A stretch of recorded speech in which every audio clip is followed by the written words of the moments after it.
Hello everyone. I wanted to show you these digigrade stilts that I built with the help of my son Kai. I first saw a pair of these last Halloween.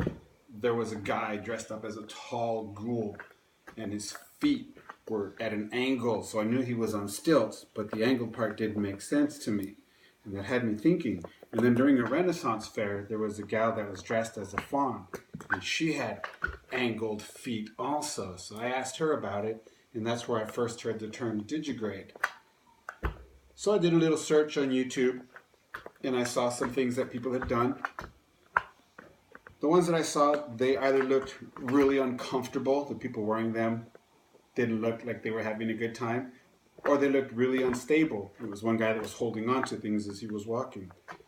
Or they looked really unbalanced, just big, bulky, and one guy was even walking around like this because his stilts wouldn't let him walk straight. But these are comfortable. These are well balanced and very lightweight, easy to use. I took some of the designs that I saw and incorporated different elements that I liked to make these stilts. So I can touch the floor, reach out, I can even bend backwards. And I don't feel like I'm going to fall, ever.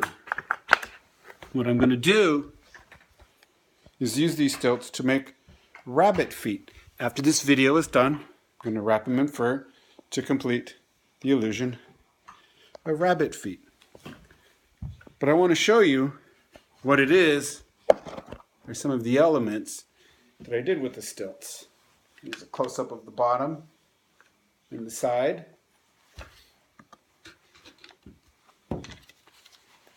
I built a platform out of wood, smaller than my foot, put about a 45-degree angle on them, supported them with some triangle-shaped blocks, bolted the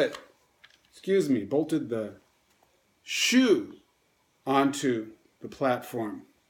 I bolted it in the middle of the arch so that my toe could be free and my heel could be free. That adds to the comfort and the stability.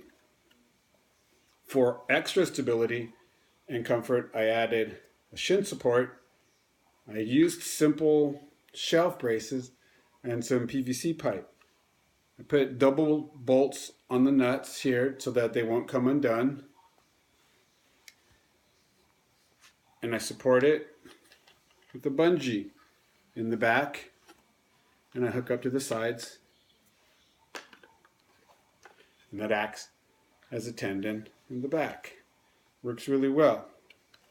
Now, what I thought was really brilliant, when I first made my prototype, my shoe was much higher, and I put a little block right about here, and two things happened. One, I felt too tall, which made me unstable, and two, it was really uncomfortable. I felt like there was just a little bit of my foot that was holding up all my weight.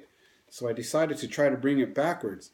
And this little hinge idea for the toe was my son Kai's idea. He said, why don't we just add about an inch forward so that I could put the ball of my foot right there.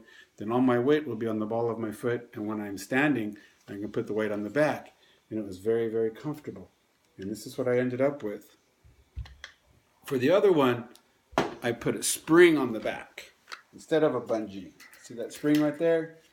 I wasn't sure which would work better, but I think I like the bungee better. I'm going to change out the spring for the bungee. It just feels more comfortable. There's more adjustable tension, and it just feels better when I walk, and I don't have a fear of the metal breaking. I've always been afraid of that. I'm going to wrap it in fur so you can imagine what the foot's going to look like. The back end here. Wait, where is it? There we go. The back end is going to be the whole foot. And I think it's going to look great. And the rabbit I'm going to be is the white rabbit from Alice in Wonderland. And it'll top off my costume, so to speak. Hope you enjoyed my video. And I will see you guys later. Bye-bye.